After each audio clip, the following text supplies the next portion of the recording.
Pila ka alkalde sa probinsya sang Iloilo nga ginapapanaugan sang show cause order nagpaathag kung nga na delay ang ila pagpanagtag sang first tranche sang social amelioration.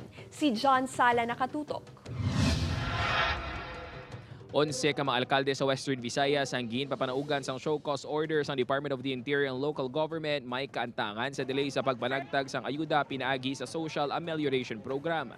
Lakip diri si Mayor Jeffrey Calay Alonsabe sang Alimudjan, Iloilo nga aminado nga napaslawan nga malabot ang 80% nga target sang DSWD sa first tranche sang SAP distribution. Aware man kamo nga mga mayor na budlayan man sang lain-lain nga guidelines nila.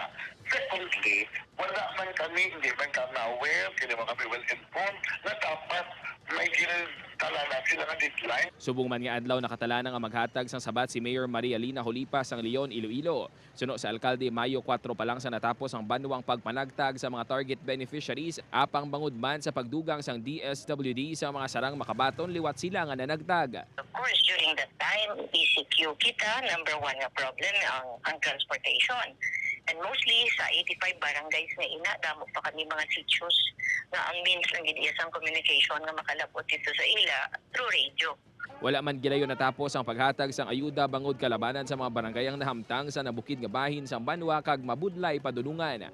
Positibo man ang duwa ka alkalde nga maintindihan sa DSWD kag DILG ang ilang paathag sa show cause order. 51 barangay sa Banwa sa Alimudjan.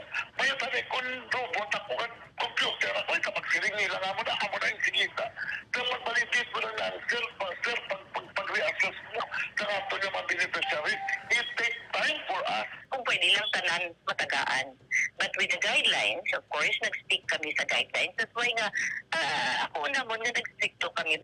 Upod kay Cirilo Renduque, John Sala, 1 Western Visayas.